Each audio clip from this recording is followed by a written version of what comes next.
আজকে আমি তোমাদের সাথে শেয়ার করব ঝাড়খণ্ডের একটা ফেমাস ব্রেকফাস্ট রেসিপি ধুসকা।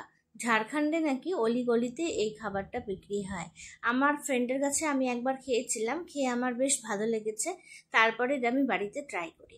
তো কি করে বানালাম তোমাদের সাথে শেয়ার করছি, চলো। তো আমি রাত্রেবেলায় 1 কাপ চাল, হাফ কাপ ছোলার ডাল বা চানা ডাল, আর তার হাফ মানে 1/4 কাপ নিয়েছি এখানে বিউলির ডাল দিয়ে ভালো করে ভিজিয়ে রেখে দিয়েছিলাম সারা রাত।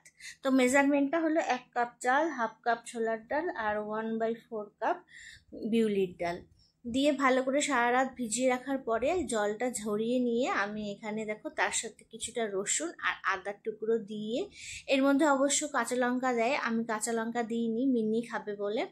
এবার আরও এর মধ্যে দিয়ে দিলাম আমি হাফ কাপ মতো জল দিয়ে একটা পেস্ট বানিয়ে নেব। খুব মিহি পেস্ট বানাতে হবে, জলটা তোমরা অল্প অল্প করে অ্যাড করতে পারো। আমি একবারেই দিয়ে দিয়েছিলাম আর পেস্টটা আমার একদম পারফেক্ট হয়েছিল। তো একদম মসৃণ মিহি পেস্ট বানিয়ে এটাকে আমি এবার 2 থেকে 3 ঘন্টার জন্য রেস্ট করতে দেব। আর এটা যত রেস্ট হবে ফার্মেন্টেড হবে খেতে, আর ধুসকাটা তত সুন্দর ফুলবে। তো 3 ঘন্টা মতো আমি রেস্ট করানোর পরে এখানে দেখো আমার ব্যাটারটা খুব সুন্দর কিন্তু ঠিক হয়েছে আর কিছুটা ফার্মেন্টেডও হয়েছে। এবার আমি এই ব্যাটারটার মধ্যে আরও কিছু জিনিস অ্যাড করব। এর মধ্যে আমি দিয়ে দিচ্ছি সামান্য জল, যেহেতু ব্যাটারটা একটু গাঢ় হয়েছে আমাদেরকে কিন্তু ব্যাটারটা একটু পাতলা করতে হবে, খুব পাতলা জলের মতো পাতলা না, আবার একদম থিকও না। তো আমি যেরকম দেখাচ্ছি সেই রকম কিন্তু আমাদেরকে ব্যাটারটা তৈরি করে নিতে হবে। তো এখানে আমি আরও 3 টেবিল স্পুন মতো জল অ্যাড করেছিলাম। সাথে এবার দিয়ে দিলাম হলুদ গুঁড়ো, জিরে, আর এখানে দিচ্ছি স্বাদ মতো লবণ, আর তার সাথে আমাদেরকে হিং অ্যাড করতে হবে। তো আমি হিংটা ভুলে গেছিলাম, পরে অ্যাড করেছি। আর এই সব কিছু একসাথে দিয়ে আমাদেরকে কিন্তু অনেকক্ষণ, প্রায় 1 থেকে 1.5 মিনিট মতো ভালো করে ঘুরিয়ে নিতে হবে। যত আমরা বিট করব এটাকে তত কিন্তু আমাদের ধুসকাটা ফ্লাপি হবে আর খেতে ভালো হবে।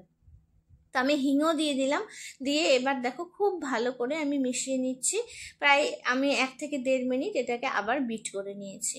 তো আমাদের ব্যাটার দেখো ঘনত্বটা এরকমই হবে, খুব সুন্দর মিহি হয়েছে আর এই পারফেক্ট হয়েছে একদম ব্যাটারটা। তো চলো এরপরে নেক্সট স্টেপে যাই। নেক্সট স্টেপের জন্য আমরা এখানে তেল গরম করে নিয়েছি, তার মধ্যে আমি অল্প অল্প করে এই ধুসকার ব্যাটারটা দিয়ে দিচ্ছি। যেমন বড় সাইজের বানাতে চাও সেই হিসেবে ব্যাটারটা দিও, তো খুব বড়ও কিন্তু ভালো লাগে না।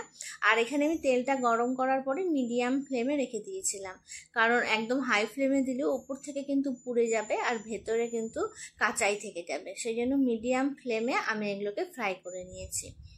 আর খুব সুন্দর, যেহেতু ডাল আছে চাল আছে, একটা কিন্তু পেট ভরে যাওয়ার মতো খাবার, খেয়ে কিন্তু অনেকক্ষণ পেটটা ভরা থাকে। তো আমি এইভাবে সবগুলোই ফ্রাই করে নিচ্ছি আর প্রত্যেকটাই না খুব সুন্দর ফুলেছে, আমার ভীষণ ভালো লাগছিল, যেটা কিন্তু আমার ফার্স্ট ট্রাই ছিল বাড়িতে। তো বেশ ভালো হয়েছে, এই দেখো প্রত্যেকটা সুন্দর করে ফুলে উঠেছে। তো এইভাবে আমাদেরকে সবগুলো ভেজে নিতে হবে। তো আমার এখানে সবগুলো ভাজা কমপ্লিট, আর এবার আমি তোমাদেরকে দেখাবো ভেতরটা কি সুন্দর ফ্লাপি হয়েছে। বানানো কিন্তু ভীষণ সহজ, তাই না? আর এটা খেতেও কিন্তু খুব ভালো আর অনেকক্ষণ পেট ভরা থাকে। তো দেখো ভেতরটা কি সুন্দর হয়েছে, একটুও কাঁচা নেই আর ফ্লাপি হয়েছে। তো এইভাবে সবগুলো বানিয়ে নিয়েছি আর এবার সার্ভ করব সবাইকে। তো এটা না বেসিক্যালি খাওয়া হয় কালো চানার ঘুগনি দিয়ে, কালো চানা আর আলু দিয়ে তৈরি হয় এই ঘুগনি, আর সত্যি কম্বিনেশনটা খুব ভালো, সাথে একটু আচার হলেও কিন্তু খুব ভালো লাগবে। তো তোমরা আমাকে অবশ্যই কমেন্ট করে জানিও কেমন লাগলো, অবশ্যই তৈরি করো, আর যারা আগে খেয়েছো আমাকে কিন্তু জানিও।